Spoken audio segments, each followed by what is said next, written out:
他們說這裡是越南邁阿密，東方夏威夷，還被國家地理評為人生必去的50個地方之一。大家好，我是八梅，這次巡迴演唱會要去開一個新地圖——越南岘港。你好，你好，你好，你好。這次是要從香港出發，坐着郵輪去越南，坐着高鐵到香港西九龍，然後這裡有免費的接駁巴士送你到碼頭，很方便，行李也不用自己提着，他們都會幫你送上船。選擇去越南的航線，主要是因為到了冬天就很想去一個暖和的地方玩，不用穿着厚厚的羽絨服。海洋光譜號還是那麼漂亮，已經是2刷海洋光譜號了。上次是從上海出發去琉球。我的行李來了嗎？感覺對這個船已經很熟悉了，就像回家一樣。我的房間還是面朝大海的陽台房。香港的這個海港好漂亮，船現在是停靠在香港的啟德碼頭，風景很不錯，海也很藍。香港冬天的氣溫不冷不熱，還挺舒服的。這個地方曬被子不錯。郵輪要到下午5點才會起錨。中午先來船上我最喜歡的這家意大利餐廳，簡簡單單的大吃一頓，一大塊佛卡夏麵包配上各種火腿和奶酪，你可以吃出來它這裡每一種火腿還有芝士的口感是不一樣的。我還點了這个炸魷魚，也真的很好吃，它的酥是像天婦羅一樣的那種鬆鬆的酥，不是硬硬脆脆的酥。主菜是一碗很香濃的奶油蝦意麵，很濃郁的奶酪味，蝦很彈牙，還有一個超級厚的炸雞漢堡，好像很難一口把它吃進去吧。它這個漢堡胚很鬆軟。這個餐廳裡的提拉米蘇也很好吃，蛋糕是在咖啡液裡浸泡過的，很濃的咖啡味，會有一點點酒的味道。它是用這個蛋糕體代替了手指餅乾。傍晚太陽快下山的時候，郵輪離港就要出發去越南了，再回到這裡就是6天後了。這個時候頂層的甲板上開始了起航派對，大家都在這裡盡情的狂歡。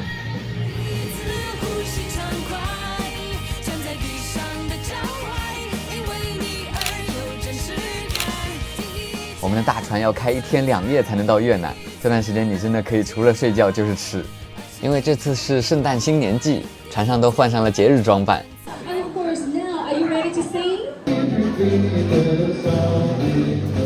這個船上有意式、美式、日式各種風味的餐廳，甚至還有川菜和火鍋，所以你完全不用擔心吃不慣船上的菜。今天晚餐就來吃這家日式餐廳，我之前就聽說這家餐廳的海鮮凍很好吃。很大一碗，料還挺足的，主要是金槍魚和三文魚。它的調味裡好像是拌了一點芝麻辣油，所以聞起來很香，還配了蔬菜天婦羅。這個小菜也不錯，叫香脆米紙捲辣吞拿魚，它裡面是用辣的蛋黃醬還有辣椒蒜油調味的。我看菜單上寫着用的還是墨西哥辣椒。晚上的時候船感覺要比白天開得更快一些，海風感覺都有點鹹鹹的，浪花很大，但在船上完全不會覺得很晃。不用擔心會暈船，可以美美的睡上一覺。一覺醒來，我們的郵輪正航行在浩瀚的南海，感覺這裡海水的顏色都更深了一些。來這個船上的主餐廳吃個早午餐，是船上最大的餐廳，而且是免費的，不需要額外花錢。午餐、晚餐都可以在這裡隨便點隨便吃，不限量。它每天的菜單也是會換的，看看有沒有你愛吃的。我還挺喜歡主餐廳的這個早餐。每天可以變着花樣的吃雞蛋的各種形態，就算你在別的餐廳已經吃飽了，也可以來這裡坐坐，再吃點甜點，喝杯茶。吃完飯就可以在船上閒逛，去甲板或者房間的陽台曬曬太陽。船上有付費的 WiFi， 但沒有手機信號，終於不用每天接到煩人的推銷電話了。今天下午我訂了一個愛麗絲夢遊仙境主題餐廳的下午茶，因為我看這家甜品真的做得太漂亮了，上次去琉球的時候還沒有這家餐廳，是新開的。每個都做得很精緻，一層甜的，一層是鹹的。這個叫芒果抹茶兔，這個很好看。這不是奶油，也不是冰淇淋，這個凝脂凝乳加上這個草莓醬，真的很香。晚餐來船上的美式牛排館吃羊排，據說這家牛排館的羊排也很絕。先來個餐前小麵包吧，它這個黃油上面撒了一點鹽，它的麵團裡面是會有一點洋蔥，所以烤完之後會有那種烤洋蔥的香味。吃肉還是得配紅酒。前菜我還是點了這個羊奶酪沙拉，這個奶酪真的很好吃，很香。它外面是炸過的，裡面是軟的，奶酪味特別濃，而且因為它是熱的，那個味道就是會更強烈。生牛肉加上奶酪，這個菜這樣做倒是不太常吃，搭配一片奶酪，感覺像是桃酥他們會愛吃的。雖然是生的牛肉，但吃下去的時候完全不會覺得奇怪，很好吃，很嫩，入口即化的感覺。一口肉，一口酒。我的羊排來了哦，這盤子還很燙嘞，哇吼，好嫩哦，想直接上手。我先來一口，不蘸醬汁的。哇哦，超級的嫩，我感覺咬下去那個肉汁都爆到嘴裡了，而且明顯能吃到那個肉的香味。就這個肉它一點都不膻，它這個羊排肥瘦剛好，我感覺要是給我2盆我都吃得完。哇，我覺得沒有醬已經足夠好吃了。牛排的小配菜，奶油菠菜、炒蘑菇啊，土豆泥，另外還點了一塊，這個是小菲力。牛排館總要點一塊小牛排吃吃。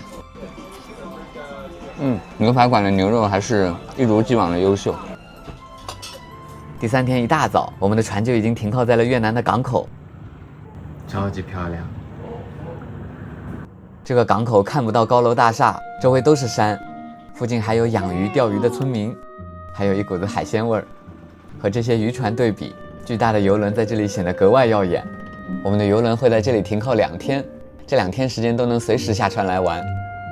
看到一個從山上跑下來的小黑羊，還挺可愛的。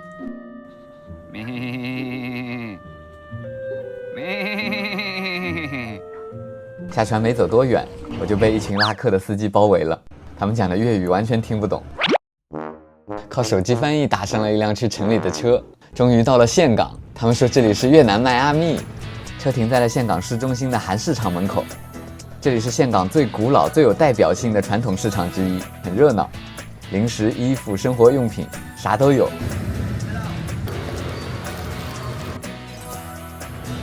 你好，你好，你好，你好，你好，你好。岘港這裡有很多韓國人，在這個市場的旁邊就有一個可以換錢的地方，先來換一點越南盾。我已經是百萬富翁了。越南小學生也掛紅領巾。在越南的街上，真的有很多吃各種粉的店，有的裡面看着像魚蛋、魚餅。我要了一碗最經典的牛肉河粉，我看他們有很多本地的人在吃，還帶着小孩，所以應該還挺正宗的吧。牛肉粉，然後它好像是我料是加了全家福，就是有一個丸子，我看圖片上是2種牛肉，還有一顆生雞蛋。它這裡的這個辣椒是這樣子的，很小的，不知道辣不辣。小青檸，這個豆芽是燙過的，還有9層塔。我還點了一杯這個，我看他們路邊坐着的人都在喝冰茶，放一點豆芽。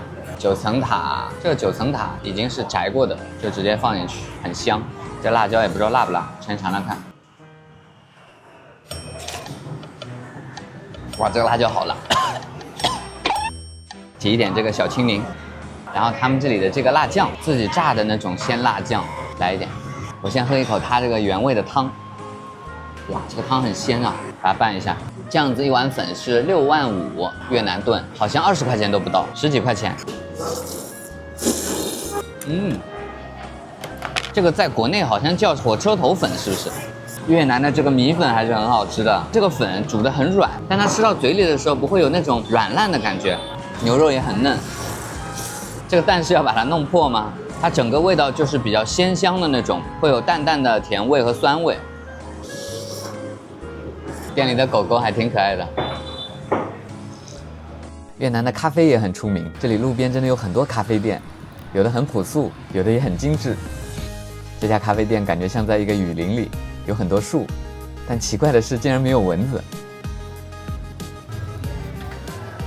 越南這裡有一種我從來沒有喝過的咖啡，叫雞蛋咖啡，還有椰子咖啡也是這裡的特色，都來嘗嘗看。我點的是冰的雞蛋咖啡，但它底下是会用一碗热水给它泡着，不知道為什麼。這個是椰子咖啡，也是冰的，還在冒着熱氣啊，冰氣啊，冷氣。這杯子很復古。先來嘗嘗這個雞蛋咖啡，上面的這個都是泡泡，用雞蛋打發的。甜的，像没烤熟的蛋糕。你別說，味道還不錯，要把它跟雞蛋拌一拌嘛，給它攪一攪。哇，好特別啊，很香感覺，從來沒喝過。它底下的咖啡還挺苦的，然後上面那個雞蛋甜甜的，醇厚的感覺。來嘗嘗這個椰子咖啡，它這個上面白的是啥呀？椰子冰嗎？我看每家咖啡店都有这个椰子咖啡和鸡蛋咖啡，很浓的椰浆椰奶的味道，感觉椰子和咖啡的味道还是很搭的。椰子冰沙，感觉岘港跟我想象中的越南还是不太一樣，有很多的外國人到這裡來旅遊，尤其是韓國人。晚上找了一個小館子，還挺漂亮，是坐在露天的，來嘗嘗正宗的越南春捲。他們大電扇，晚上坐在這個路邊的小院子裡還挺舒服。越南白天的氣溫並不高，但它就是又曬然後又悶的那種，很潮濕。我點了這個經典的越南春捲，它這家店的越南春捲就是特別的大隻，跟我手差不多大一隻。3隻春捲多少錢？10幾塊錢。感覺這個春捲看起來像假的，像那種食物模型。還點了個椰子，還是挺甜的，還配了一個這個醬。哇，它這個皮好彈啊！它這個醬料還是這邊比較經典的這種甜辣風味的，裡面有9層塔，還有粉絲啊，米粉，好吃。這個是3分熟牛肉沙拉，肉還挺多。這份沙拉才多少錢？20塊錢。用這個，它是好像是用芒果絲拌在一起的。牛肉沙拉也好吃，但其實我感覺它這裡的菜那個口味還挺相似的，就是會有9層塔或者香茅，搭配它這裡就是標誌性的那種酸酸甜甜的味道。總體吃起來的那個感覺就是還蠻清爽的。哇，這個東西居然這麼大，我以為是一個小菜，它不是煎餅嗎？這麼大的煎餅，它還給了這個是啥？這怎麼吃啊？還有葉子和這個米餅。啊，我點的是一個綜合的，然後它裡面這個是有牛肉、蝦、蔬菜、魷魚，把它剪開之後包到這個米紙裡面，然後它也是配這個9層塔，蘸着這個料汁。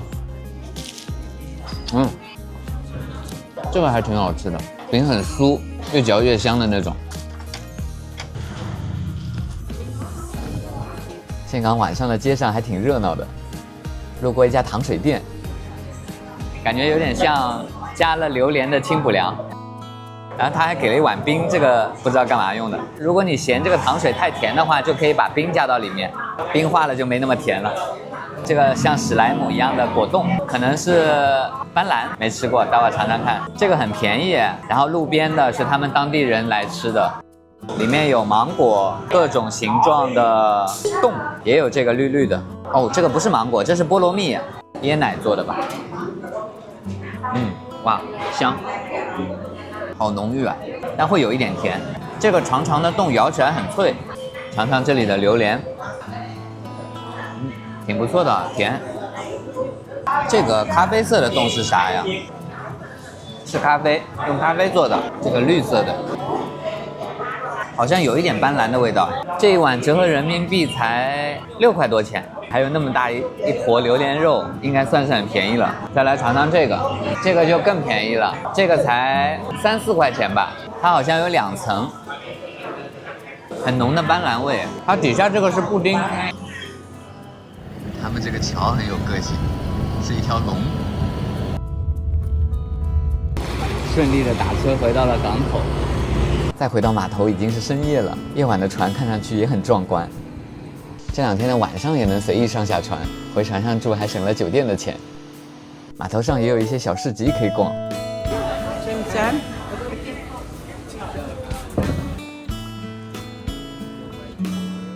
第2天中午又來城裡覓食了，來吃一個椰子飯。我只吃過菠蘿飯，沒有吃過椰子飯。它這個米看上去很奇怪，脆脆的，好像像鍋巴一樣。它裡面料還挺多的，有那個蝦仁，好像還有椰子肉。它好像是飯和那種鍋巴炒在一起。咬下去的時候脆脆的，有一點點那個椰子的香味在裡面。這上面的椰肉也能吃吧？這個米紙包肉串也是越南特色。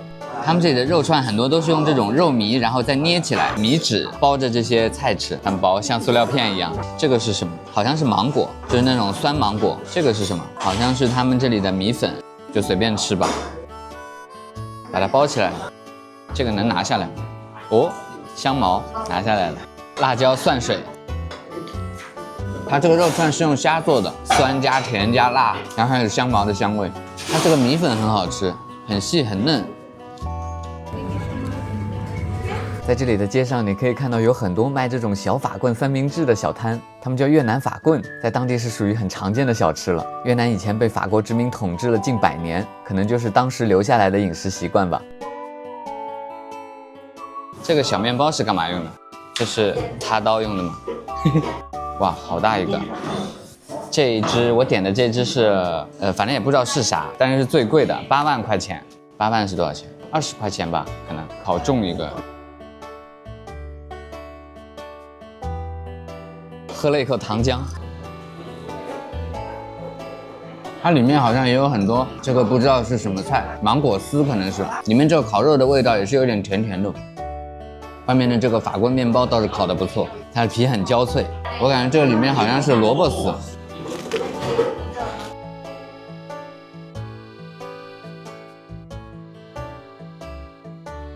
回到碼頭的時候，發現這裡在賣一種沒見過的水果。這不跟山竹一樣的？你們有人知道這是什麼水果嗎？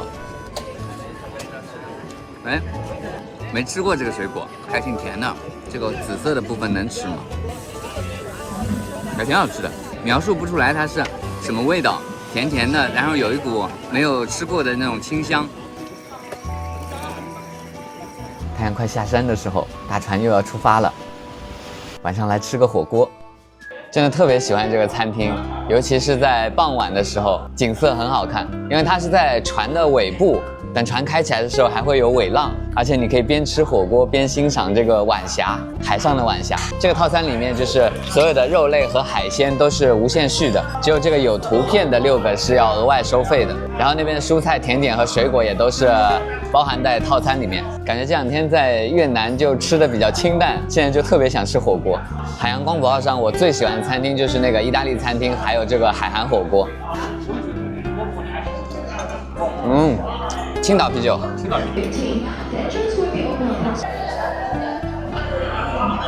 後面好熱鬧，跟過年一樣。上次上郵輪，我看大家留言說的最多的就是感覺坐郵輪很爽，很想去，但又怕很貴。那你們心目中感覺這樣的郵輪旅行大概要多少錢？其實郵輪旅行可能並沒有你們想象的那麼貴。比如我這次的航線是6天5晚，陽台房的船票在3000塊左右，這個價格你們覺得怎麼樣？但你可能會關心船上還有哪些額外的收費項目，吃飯會不會又花很多錢？這艘郵輪一共有15層，30多家各種的餐廳、酒吧、甜品屋。登船手冊上會告訴你有7家免費餐廳，但其實我發現都不止。首先是之前介紹過的3樓、4樓的主餐廳，除了主餐廳，14樓還有一個帆船自助餐廳，中餐西餐都有，也是全免費的。這裡還有各種好看的小甜品，還有14樓的索倫托披薩，我真的每天晚上都來，營業到凌晨2點。我最喜歡這個芝士口味的，多撒一點帕爾瑪乾酪粉會更香。邊上還有一個同樣營業到半夜的麵吧，配料也可以自己 DIY， 撒上炸蒜、炸洋蔥，睡前不來一碗熱乎乎的麵，感覺都睡不踏實。另外還有5層甲板的270餐廳，15層甲板的熱狗餐車，14樓泳池邊上的炸雞和薯條，也都屬於免費餐廳。除了這些，其實沒有在列表裡的4樓的 LG 甜品，櫃檯裡沒有額外標價的甜品蛋糕，也都不要錢，可以隨便吃。頂樓的泳池邊上還有免費的冰淇淋，真的船上的免費餐廳都足夠你每天吃到扶牆走回房間。如果你吃遍了船上的免費餐廳，又很想花錢，那你可以選擇去嘗嘗付費的餐廳，人均差不多都是25到50美金。我自己上船前還買了一個飲品套餐，在船上的餐廳、酒吧都可以用，晚上還能小酌一杯。我也買了咖啡卡，可以喝星巴克，最近還是限定的熱巧克力季，在船上也能喝到香濃的熱巧克力。這次我還專門報名了一個後廚之旅的活動，可以進到後廚來看看整艘郵輪這麼多餐廳是怎麼制作和管理的。這艘船上一共有1600多名船員，服務着大約5000名乘客。包括我們船上用的油也都是純橄欖油，包括是蔬菜油。在船上，不管您第一天吃的再多，第二天身體也會感到非常的沉重。而且我們船上的所有的調料呢，它是在3樓調料區制作的，包括您吃的黑胡椒醬呀，包括那個 gravy 呀、紅酒醬汁，這都是我們在船上從1顆洋蔥、1顆大蒜，然後做起的。我們非常自信的說，沒有預制菜。參觀完還可以在主餐廳美美的享用一份早午餐，坐在窗邊看着外面波濤洶湧，餐廳裡卻很溫暖舒適。這個酥皮還挺酥的嘞。